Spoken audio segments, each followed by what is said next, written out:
안녕하세요. 30대 중반의 돌진한 아이를 키우고 있는 직장맘입니다. 얼마 전 아이돌이 지나면서 그간 제가 벼르고 벼르왔던 시모와의 관계를 완전히 청산한 사연을 여러분께 시원한 사이다 한 방 날려드리기 위해 들려드리겠습니다. 추운 겨울에 시원한 사이다에서 죄송해요. 하지만 마음만은 아주 뜨끈뜨끈 불타오르실 겁니다. 저는 3년 정도 소개팅으로 만나 연애를 하던 남편과 1년 반 전에 결혼을 했습니다. 둘 다 직장인이고 남편의 경우 회사에서 야근을 하는 정도가 너무 심해서 제가 사실 연애하는 그 2년 동안 진짜로 이 남자랑 결혼을 해도 되는 건지 하는 개인적인 고민을 참 많이 했습니다. 남편에게 실제로 일만 많이 하는 남자는 오히려 부담스럽고 싫다는 의사를 여러 번 내비치기도 했었고, 그럴 때면 자기도 일하느라 힘들어 죽겠다면서 어쩔 수 없는 일이라는 듯이 제게 이해해달라고 애원하고 매달리는 남편을 매몰차게 거절하고 헤어질 수가 없었습니다. 저도 회사를 다니니 옆에서 상사가 일을 더 하고 야근을 밥 먹듯이 하는 회사면 직원은 자연스레 그 분위기를 따라가게 되잖아요. 남편 또한 주변 환경에 의해서 어쩔 수 없이 일을 더 하는 것이었기에 당장에는 헤어지기보다 이 사람을 더 이해하려 시간을 많이 가졌어요. 그리고 제 선택이 옳았던 건지 남편은 그 후에 야근이 없는 곳으로 좋게 이직을 하게 되면서 저희는 좀 더 서로가 원하는 모습을 갖추게 되었고, 자연스레 그때부터 결혼 얘기가 흘러나오다 1년 정도의 준비를 하곤 결혼에 골인했습니다. 결혼을 할 때 사실 탈이 참 많았습니다. 저희가 결혼하면서 시댁에서 돈 한 푼 받지 않았었어요. 이유는 당연히 시댁에서 돈이 없다고 하셨기 때문인데요. 저희 친정에서도 어째 돈 100만 원을 보태줄 생각을 안 하냐며 참 궁성맞은 시댁이라고 결혼 반대를 하셨고, 그 때문에 저희 부부가 살짝 깨질 뻔한 때도 있었는데, 제가 그 와중에 모든 걸 무릅쓴 채 이 결혼을 끝까지 감행하려고 했던 이유는 바로 다름 아닌 남편 때문이었습니다. 자기 부모님의 모습에 처절하고 부끄러워하고 고개도 못 들고 잘못했다고만 하고 있는 남편이 불쌍해 미쳐버리는 줄 알았거든요. 부모가 돈이 없는 게 왜 자식 잘못일까 싶어서 남편 편에 서서 저희 부모님한테 대들기도 엄청 대들었고, 저는 정말 태어나서 저희 부모님과 그렇게 오래도록 징하게 싸워본 적이 또 없었답니다. 결국 자식 손 들어주시며 저희 부모님께서는 돈 때문에 시집살이 시키지 마 라는 말과 함께 저희 결혼식 비용부터 시작해서 대출 껴 집 살 때도 상당한 돈을 보태주셨고, 그 덕분에 저희는 둘이서 열심히 돈 벌어서 집 대출금 갚아나가며 친정부모님 용돈도 이자로 생각하면서 다달이 50만 원 보내며 은혜를 갚는다 생각하며 살아왔습니다. 돈 필요하실 일이 잘 없으신 분들이시고 두 분이서 모아놓은 돈도 많으셨기 때문에 제 용돈이 굳이 필요는 없으셨지만, 명절이나 특별한 날이 되면 회로 용돈을 드리면서 저희 마음을 표현했고, 지금도 그렇고 앞으로도 이런 생활 패턴은 변함이 없을 것 같아요. 문제는 이 사실한 시부모님의 태도였습니다. 결혼할 적에도 돈 한 푼 되지 않으셨던 시부모님은 하객들은 꽉 채워 부르셨으며, 그 하객들이 낸 축의금은 모조리 다 개인 지갑으로 챙겨가셨거든요. 그 모습에 저희 부모님은 입을 다무지 못하실 정도로 기분 나빠하셨고, 시부모님은 사돈의 기분이 어떠실지 안중에도 없으셨는지 그냥 콧노래 흥얼거리며 축의금 확인하시고 마지막 뷔페 음식까지 싹 다 담아서 챙겨가셨습니다. 오죽했으면 제 옆에서 결혼식 끝까지 붙어서 도와주고 있던 제 친구가 시집가는 친구한테 "너 이 결혼 정말 진심이야?" 라며 혀를 내둘렀을 정도였다니까요. 그 바람에 친구 앞에서 자신 없다며 눈물 한번 쏟을 뻔하다가 친구가 겨우 어르고 달래 마스카라 번질 일은 없었네요. 아무튼 그 정도로 돈에 대한 자존심도 없으시고 마냥 없다고 거지근성을 아무렇지 않게 내뱉으시던 저희 시부모님은 결혼식장을 시작으로 지난 결혼생활 내내 돈 가지고 아우성이었어요. 친정에서 집을 해준 거나 다름없다면서 대출금에 대한 개념도 없는 와중에 "이 집 팔고 시골에 저택 안에 짓고 살자" 면서 본인들을 당장 모시고 살라고 한 3달 정도를 저한테 닥달한다고 전화를 하셨던 분들입니다. 시아버지는 시어머니 등살에 못 이겨 옆에서 늘 맞장구를 쳐주는 듯한 모습이었고, 시어머니는 뭐가 그리 당당하고 자신 있던지 돈 얘기를 저와 뒤 아들 앞에서 아무렇지 않게 뱉어내었습니다. 이 집 대출금 갚을 때까지, 그리고 아이들 대학 다 보낼 때까지 절대 안 팔 거예요 하면서 여러 번 말씀을 드렸지만 시부모님은 절대로 이해를 못 하셨어요. 최근 아파트 집값이 굉장히 올랐잖아요. 사실 저희가 이 집에 살 때도 경제적으로 풍족한 것은 아니었지만 부동산에 관심이 많으신 저희 어머니가 경매로 구하게 된 시가보다 저렴한 집이었거든요. 그렇게 대출 끼고 겨우 아파트 입성을 했는데 만약 시어머니 말대로 이 집 팔고 시골에 저택을 지었으면 완전히 빚지는 꼴이었을 거라 생각을 하니 더더욱 아찔했습니다. 그런데 시어머니는 당장 같이 대저택에서 사는 상상을 하기에만 바쁘셨어요. 집 사준다고 학교한다고 한 적도 없는데 혼자서 김치국 퍼마시더니 결국 남편이 제대로 나서서 제발 좀 부끄러운 줄 알고 조용히 계세요. 라는 한마디를 했다는 이유에 자존심이 퍽 상했는지 그 얘기는 쏙 들어가 버렸습니다. 물론 가끔 아파트 끼고 살면 뭐하냐며 당장이라도 팔라는 소리를 해대긴 했지만 저랑 남편이 철저히 무시를 했기 때문에 더 이상의 불필요한 대화는 하지 않았습니다. 그렇게 따로 잘 살다가 제가 임신을 하게 되면서 다시 시어머니의 간섭 비슷한 게 시작되었습니다. 이번에는 자기 아들 핏줄이니까 자신에게도 잔소리하고 간섭할 권한이 있다고 생각을 하는 듯 했습니다. 그런데 그 간섭하는 방식이 아주 참신하다 못해 희한했습니다. 뱃속 태아가 건강하게 잘 자랄 수 있도록 기도를 올릴 테니 돈을 달라고 하는 거 물론이고 아들이 태어날 수 있도록 유용한 점쟁이한테 부족을 받아오겠다면서 돈 500만 원을 요구하기도 했습니다. 아니 요즘 세상에 아들이고 딸이고 돈 500만 원까지 들여서 성별을 바꾸려는 집구석이 어딨나요? 전 오히려 딸이면 평생 친구가 생길 것 같아 너무 든든하고 기분 좋을 것 같은데 말입니다. 돈 500이 누구 집 애 이름이냐? 라고 남편이 참다 또 따져 물으니 시어머니는 네 처갓집에 그 돈은 별거 아닐 거야. 라면서 저희 부모님께 그 돈을 받아내라는 식으로 급기야 말씀을 하시더라고요. 기분이 나쁘다며 전화를 끊었는데 두고두고 열이 받더라고요. 우리 부모님한테 결혼식 비용에 집 사는 비용도 다 받아놓고서 기껏 애 생겼다니까 한다는 말이 진심 어린 덕담이 아닌 기도하겠다고 돈을 달라니. 또라이 같은 시어머니 썰을 제가 이 채널을 초창기부터 구독해왔던지라 참 많이 듣고도 살았지만 우리 시어머니도 만만찮게 신박하다고 생각을 했습니다. 애기 막달이 되었을 때에도 여기저기 저희 친정 부모님은 말할 것도 없고 주변 친구들 오발서 사돈의 팔촌까지 저희에게 순상 기원한다는 축하의 말을 보내주고 크고 작은 선물들부터 중고 물품까지 정말 많이 챙겨줬어요. 그런데 그때까지도 시부모님은 어째 두 분이 쌍으로 번갈아 가면서 한 번은 애가 건강하게 태어나길 바란다는 덕담 한 번 안 하더라고요. 급기야 그간 남편이 시부모님께 부모님이니까 혼자 재량으로 다달이 20만 원씩 보내고 있었는데 실수로 장인 장모께 아파트 사주신 것도 있고 결혼 준비부터 비용을 싹 다 지불해 주셨기 때문에 용돈을 더 드리고 있다는 말을 했다가 제대로 꼬투리가 잡혀서는 그날 시어머니 시아버님이 저한테 번갈아 연락이 와서는 네가 왜 내 아들 돈을 네 부모한테 갖다 바치니? 라면서 아주 신랄하게 욕을 먹었습니다. 남편은 남편대로 저한테 미안해 죽으려 하고 저를 대신해서 시부모님께 집 구해준 감사로 이자를 생각하며 자발적으로 보내는 돈을 왜 엄마 아빠가 난리야?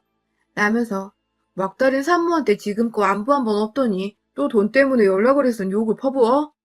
라면서 너무하다며 울부짖었고 부모가 창피해 죽겠다는 남편을 대신해 제가 대신 저희 애 낳고도 절대로 연락하지 마세요. 라는 한마디를 던지곤 전화를 끊었습니다. 저도 이렇게 말을 하기까지 절대로 속 편한 게 아니었고 옆에서 여전히 고개를 숙이고 있는 남편을 보기가 누구보다 미안하고 힘들었습니다. 하지만 막달린 와중에 시부모님은 특히 시어머님 입에서 튀어나오는 돈 얘기만 들으면 제가 진짜 진절머리나 미쳐버릴 것만 같았습니다. 애한테 좋은 것도 아니었고 스트레스로 애가 잘못되기라도 할까봐 그게 더 걱정이었어요. 저는 엄마니까 제 뱃속 애기를 먼저 생각하는 게 맞다는 결론을 낸 것이었죠. 남편도 잘했다고 미안하다고 몇 번이나 저를 다독여줬고요. 그렇게 또 한동안 잊고 잘 지내는가 싶었는데 결국 불안불안하던 시어머니가 일을 치고야 말았습니다. 저희 부부가 아이를 낳을 때에도 남편은 아직 시부모님께 화가 풀리지 않은 상태여서 아이를 보여드리지 못했습니다. 코로나로 가족면회가 많이 까다로워서 저희도 그냥 이참에 몸조리나 잘 하고 퇴원을 해서 차근차근 아이를 보여드리자면서 생각을 맞췄고 저는 따로 산후조리원을 거치지 않은 채 병원에서 하루 더 머물다가 곧장 저희 친정으로 갔습니다. 엄마는 아이를 너무나 좋아하셔서 저희 오빠네가 아이를 낳았을 때도 세연이 스트레스 없이 몸 관리하라고 조리원에 보내줬고 아이를 집에 데리고 와서도 엄마가 사돈 어르신이랑 같이 번갈아가며 아이 돌보는 걸 도와주셨거든요. 이번에는 재문 관리까지 본인이 직접 해줄 수 있다면서 자신 있게 말씀을 하셔서 저는 따로 산후조리가 거창하게 필요 없다는 와중에 마음 편한 엄마한테 기대어 보기로 한 것이었습니다. 그런데 친정으로 들어간 지 일주일 정도 되었나 시어머니께 전화가 왔어요. 일부러 받지 않고 무시를 했는데 몇 번 부재중으로 한참 걸려오더니 또 당분간은 전화가 오지 않더라고요. 아무래도 애를 낳은 것 같은데 소식이 없어 연락을 하셨나 싶은 마음에 제가 정말 마음이 약해지면 안 되었는데 저도 모르게 남편에게 그래도 인사를 드려야 하지 않냐? 하며 먼저 제안을 했고 저의 태도에 남편도 생각을 고쳐먹은 건지 한 번은 보여드려야지 하며 마지못해 수긍을 하다가 결국 제가 한 달 정도 후 저희 집으로 돌아오게 되면서 시부모님을 불렀습니다. 그런데요, 아이를 처음 보자마자 시어머님은 아들이 아니네. 그러니까 나한테 돈 줬으면 아들 만들 수 있었잖아. 라면서 본인한테 돈 주고 부주고 사지 않아서 애가 딸이라는 말을 호들갑을 떨며 하기 시작했습니다. 애는 막 어른이 앞에서 큰 소리 내니 눈이 동그랗게 떠졌다가 급기야 울기 시작했고 그럼에도 애 보챈다는 신경질과 함께 돈 얘기를 이어나가는 시어머니를 뒤로하고 오로지 시아버지만이 딸아이가 신기하다는 듯이 손을 만지작거리시며 묘한 표정을 지었어요. 아무래도 아버님의 눈에는 이 갓난아기가 너무 소중하고 또 예뻐 신기하셨던 것 같은데 반대로 시어머니는 참 입에 아주 그냥 모터를 단 건지 쉬지도 않고 얘기를 하더니 급기야 부정 얘기에서 저희 부모님께 용돈을 더 주는 얘기 그리고는 어느새 백일잔치를 준비해야 한다는 새로운 얘기까지 꺼냈습니다. 어머님의 말씀으로는 백일잔치를 반드시 해야만 애가 앞으로도 잘 살 거라면서 그러니 백일잔치를 준비하고 친척들한테 백일떡 돌릴 준비도 같이 하라는 겁니다. 백일떡을 돌리면 돌리는 거지. 왜 친척들한테만 백일떡을 돌리냐고 물어보니 시어머니는 너네 부모님은 그동안 용돈 더 받았잖아. 뭘 떡까지 돌려? 라며 애기의 외할머니 외할아버지한테 백일떡 돌릴 필요 없고 왕래도 잘 없는 남편 쪽 친척들한테 떡을 돌리라더군요. 아주 그냥 만날 때마다 신박한 개소리를 싸지르는 시어머니가 이쯤 되면 별에서 온 외계인 뭐 그 정도 되는가 싶어서 한숨도 나오질 않았습니다. 그냥 어이없이 헛웃음이 나와버리고 말았죠.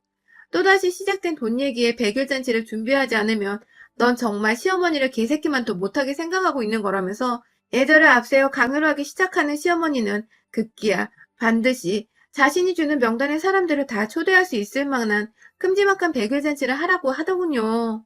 시어머니 한 사람이 생각하는 인원만 무려 50명 가까이 되었습니다.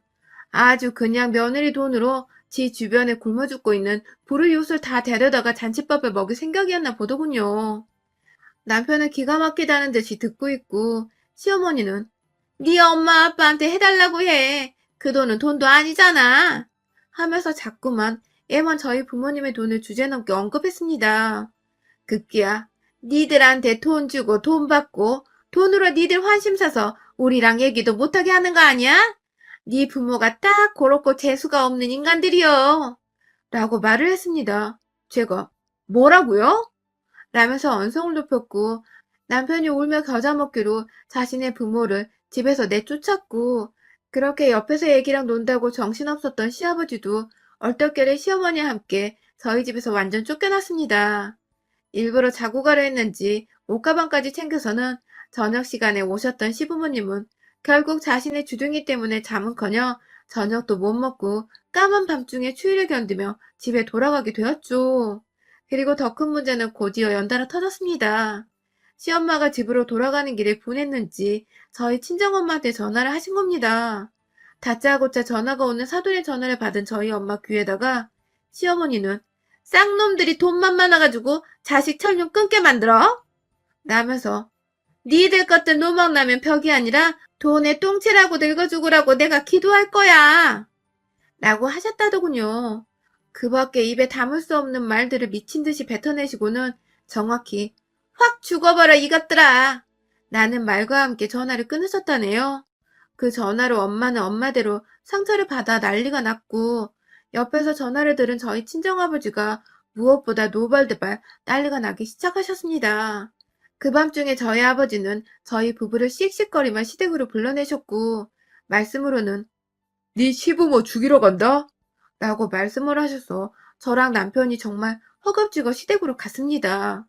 다행히 시댁에 가자마자 저희가 친정 아버지보다 먼저 도착을 한 건지 집안에서는 아무 일이 없었는데 저희 도착하고 정말 10분도 안 돼요. 밖에서 저희 아버지가 문을 두들게 되는 소리가 들려왔어요.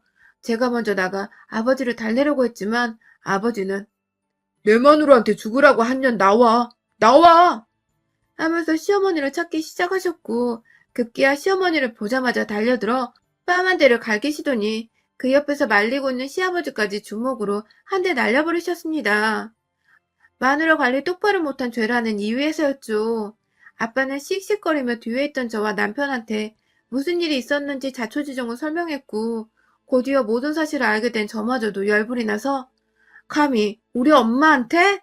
라며 씩씩거리자 남편을 중간에서 안절부절 못하면서 막 자기 부모님께 사죄하라고 빌기 시작했습니다. 그 와중에 아빠가 시어머니를 향해 당장 내 마누라한테 가서 무릎 꿇고 사과해. 안 그럼 내 손에 뒤진다. 라고 아주 그냥 한 대 더 치겠다며 막 발악을 하시는데 겨우 저와 남편이 말리고 있자 시어머니는 겁이 났는지 막 중심도 못 잡고 뒷목을 잡으시더라고요. 이내 아빠가 니년 모욕죄로 고소하고 내 딸 이혼시킬 거라고 네 아들 애딸린 이혼남 되며 그거 다 네 탓이라며 시어머니를 향해 당장 고소한다며 난리를 피우니 남편은 남편대로 저희 아빠의 불같은 성격을 잘 아는지라 제발 고소하지 말아달라며 아빠 앞에서 무릎을 꿇었습니다. 돈이 없어도 고소를 하면 돈이 나간다는 것 정도를 알던 시아버지는 따라서 저희 아빠 앞에 무릎을 꿇었고 졸지에 집안의 남자들이 모두 다 저희 친정아버지 앞에 머리를 조아리자 시어머니는 이 차로 뒷목을 잡았어요. 하지만 아빠는 거기서 절대로 화를 풀지 않으셨고 남편은 왜 그랬는지 모르겠지만 돈을 드릴 테니 고소하고 이긴 셈 쳐달라며 그 자리에서 계좌이체로 돈 100만 원을 저희 아빠한테 보내버렸습니다. 그러자 저희 아버지는 그 돈으로 어디 가서 제대로 쓰겠냐며 와이프랑 제주도라도 놀러 갈 테니 돈 100만 원을 더 달라고 하는 거예요. 그러자 남편은 기다렸다는 듯이 잠깐 망설이더니 바로 네, 알겠습니다. 하고 아빠 계좌로 돈 100만 원을 추가로 쏴줬어요. 그 바람에 시어머니는 뒷목을 잡은 채 돈 100만 원이 우습냐? 하며 3차로 쓰러졌고요. 저는 이내 돈 받으면 된 거라며 맥값 번셈치라고 아빠를 진정시키며 그 집에서 데리고 나왔습니다. 그 후 엄마 아빠는 돈 100만 원은 다시 남편의 계좌로 보내셨고 남은 돈은 시어머니 죗값 겸 용돈 땡겨받은 셈 치겠다며 진짜로 돈 들고 제주도 여행을 다녀오셨어요. 문제는 제주도 여행 가는 비행기 안에서부터 돌아오는 여정까지 죄다 하루에도 수십 장씩 카카오 스토리에 도배를 해놓으신 바람에 아주 저까지 다 민망할 정도였고 결국 그 꼬라지에 배가 아팠는지 시어머니는 몇 번이고 연락이 와서는 진짜로 내 아들 돈 들고 제주도 간 거야? 이것들 미친 것들 아니야? 라며 승질을 내시다가 다시금 내가 잘못했다. 그러니 그 200만 원은 다시 우리 아들한테 돌려주라고 좋게 말해주면 안 되겠니? 라고 또 자존심 구겨가며 말을 하더니 급기야 제가 왜요? 이미 호텔에서 브런치 먹고 호텔 온천이라 여행 다니시며 그 돈을 벌써 다 썼는데 라고 말을 하니 한참 답장이 없다가 결국 스스로 카카오톡을 탈퇴했습니다. 저는 그날부터 철저하게 시어머니를 사람 취급 안 하며 무시하고 지내는 중이고요. 카카오톡을 탈퇴해서 문자로만 주고받을 수 있는데 그마저도 저한테는 안 좋을 것 같아서 현재 차단을 해놓은 상태입니다. 마지막으로 문자를 해와서는 애가 보고 싶단 개소리를 짓거리시길래 우리 엄마한테 싸가지 없게 군녀는 상담 안 한다? 라는 한 문장 남겨놓고 차단시켰어요. 덕분에 아예 전화로도 말 한마디 주고받을 수 없는 관계가 되어버렸고요. 남편도 그날 일이 너무나도 떠올리기 힘든 일이라 생각이 들었는지 자기 부모님에 대해서는 그 어떠한 언급도 앞으로 절대 하지 말아달라고 신신당부를 한 덕분에 시댁 없이 고아로 사는 저희 남편과 아이를 내조하며 가벼운 마음으로 살아가는 중이랍니다. 돈으로 찌질한 것은 진작부터 알고 있었지만 이 정도로 사람들이 자존심 없이 그리고 개념 없이 말을 뱉어내는 사람일 줄은 감히 상상을 못했습니다. 웬 신박한 소리만 짓거리는 시어머니에게 늘 제대로 된 복수를 못해주고 또 욕 한 번 해준 적이 없어서 속에 남고 분했었는데 이번에 우리 아빠 손에 뺨 따고 얻어맞은 것도 모자라 지 자식과 남편이 머리까지 조아리는 모습을 봤으니 게다가 그렇게 돈돈거리더니 아들의 돈 200만 원을 툭 가져가 버리는 모습을 코앞에서 봤으니 얼마나 혈압이 올랐을지 감히 상상도 안 되네요. 아이고, 꼬셔라. 여러분의 생각은 댓글로 남겨주세요. 오늘도 시청해주셔서 정말 감사합니다.